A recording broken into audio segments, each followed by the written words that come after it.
ये सारे लोग कैसे पहुंच गए? जो पूरे भारत में कहीं भी जो गीधों की संख्या नहीं देखी जाती थी, कहीं भी गीध नजर नहीं पड़ रहे थे, राम लल्ला के प्राण प्रतिष्ठा का डेट मुकर्रर करते हुए ये कहाँ से आ गए, जहां जैसे ही सभी लोग सभी देश विदेश से लोग पहुंच रहे हैं, वैसे वे लोग भी, गिद्ध बालू बानर भी वहां पहुंच रहे हैं। ये वास्तव में अपने आप में अचरज पैदा करता है। तो नमस्कार, आप देखना प्रारंभ कर दिए हैं भागीरथी मीडिया।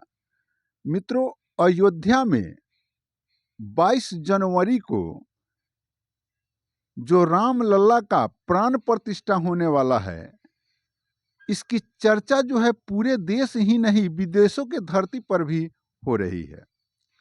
और वहां कम से कम 8 लाख लोगों की जुटने की चर्चा हो रही है।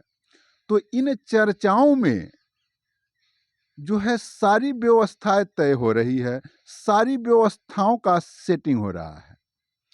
और अयोध्या के जो राम मंदिर ट्रस्ट के अध्यक्ष हैं, वे तमाम जगहों पर न्योता पिठा रहे हैं और सरकार भी इसमें पीछे नहीं है, क्योंकि यह सनातन की बात है और इसमें सनातन की बात हो रही है। तो इसमें सबसे ज्यादा बढ़ चढ़ के भाग जो है नरेंद्र मोदी और यूपी के मुख्यमंत्री योगी, ये भी लोग बड़े बढ़ चढ़ के भाग ले रहे हैं। और ये जो मंदिर का निर्माण और राम लल्ला का प्राण प्रतिष्ठा, इन चीजों से जो है बीजेपी अपने आप को गौरवान्वित महसूस कर रही है और इसका श्रेय वह स्वयं ले रही है, क्योंकि बीजेपी के ही काल में वहाँ राम मंदिर का निर्माण हुआ है और अब प्राण प्रतिष्ठा भी होने जा रहा है। 16 जनवरी से वहां यज्ञ का कार्य प्रारंभ होगा और 22 जनवरी दोपहर 12:30 पर राम लल्ला को प्राण प्रतिष्ठा किया जाएगा। ऐसी चर्चाएं हैं और यही समय सेटिंग हुआ है। अब सभी जगहों पर जो व्यवस्थाएं हो रही है, जैसे अयोध्या वासियों के पास जो लोग, जहां के लोग पहुंचेंगे, और ये जो अयोध्या की धरती अपने आप में एक पूरे दुनिया में मिसाल पेश कर रही है। वर्षों से जो जगह विवादित बना हुआ था, वह जगह अब जो है स्वर्ग सा अनुभूति कराने जा रहा है। तो इसमें व्यवस्थाएं तो उच्च कोटि की होगी। तो इसमें जो है अब राम का जो ससुर, क्योंकि राम लल्ला का प्राण प्रतिष्ठा होना है, तो इसमें राम के ससुराल को कैसे वंचित छोड़ दिया जाता। तो वहां से लोगों को बुलाने के लिए भी ट्रेन की व्यवस्था की जा रही है। पूरे दुनिया से बहुत बड़े बड़े संत महात्माओं को बुलाने का, कम से कम पूरे दुनिया से 2500 बड़े बड़े संत महात्माओं को बुलाने का व्यवस्था जो है वहाँ ट्रस्ट बोर्ड कर रही है। और इन तमाम चीजों को देखते हुए अब जो है अयोध्या में जो है बानर भालू और जटायु का भी सेना पहुंचने लगा है। मित्रों, आप सभी जानते हैं कि जब श्री रामचंद्र जी को वनवास हुआ था, तो चित्रकूट में उनका लमसम 11 साल का समय बीता था और वहीं उनको बानर भालू और जटायु से संबंध बना था और ये तमाम लोग मिल करके उनका सहयोग किए थे। तभी जो है वह श्रीलंका पर विजय प्राप्त किए थे, रावण को परास्त करके और सीता को घर वापसी लाए थे।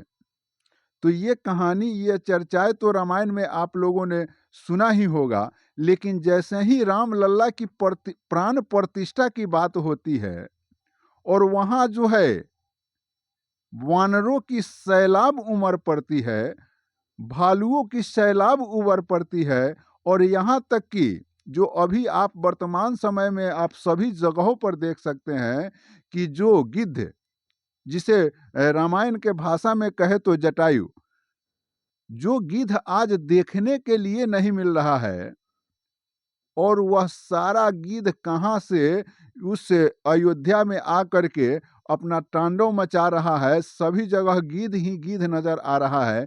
तो आप सोच सकते हैं कि सनातन की इसमें क्या शक्ति है। जैसे ही रामलला के प्राण प्रतिष्ठा की बात आती है तो बानर भी पहुंच जाते हैं, भालू भी पहुंच जाते हैं, और ये जटायु भी पहुंच जाते हैं।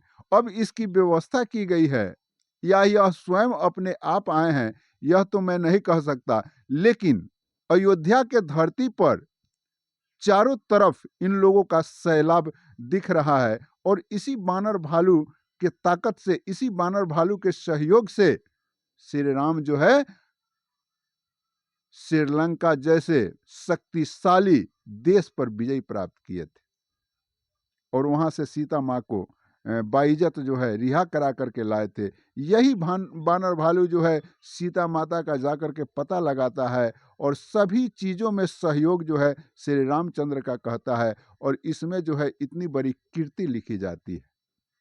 और वही जब राम का प्राण प्रतिष्ठा होने की बात आती है उस अयोध्या के धरती पर, तो फिर वे लोग वहां पहुंच जाते हैं। तो ये अपने आप में एक सवाल बनाता है, ये अपने आप में एक क्वेश्चन बनाता है कि आखिर एकाएक ये सारे लोग कैसे पहुंच गए, जो पूरे भारत में कहीं भी जो गिद्धों की संख्या नहीं देखी जाती थी, कहीं भी गिद्ध नजर नहीं पड़ रहे थे।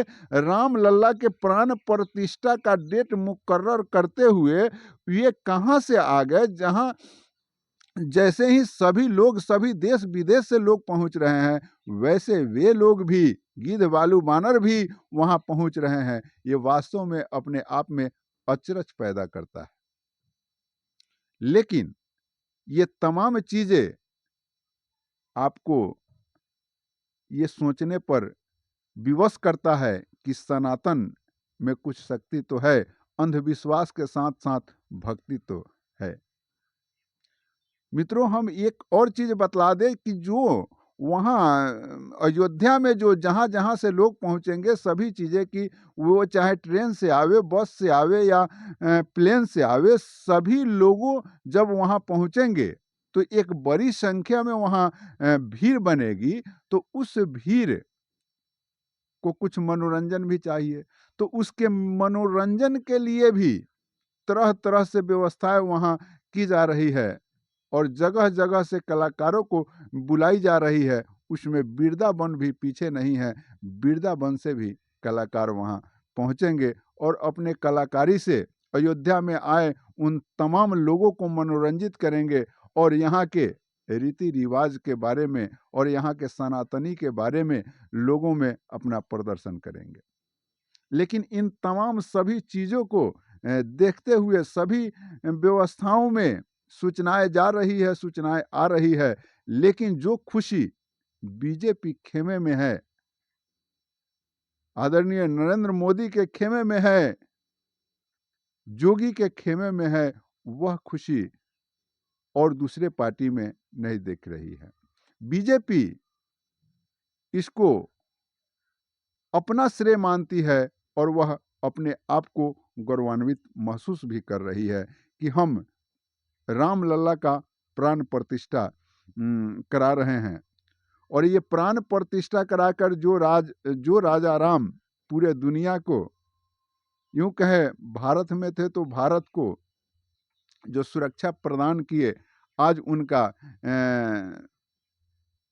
एक नेचुरली सिस्टम के हिसाब से प्राण प्रतिष्ठा होने जा रहा है वैदिक नियमों से, और उस प्राण प्रतिष्ठा के हिसाब से वहाँ एक बहुत बड़े धाम के रूप में प्रचलित होगा, और वहाँ के तमाम लोग जो है एक खुशी का अनुभूति हमेशा के लिए महसूस करते रहेंगे।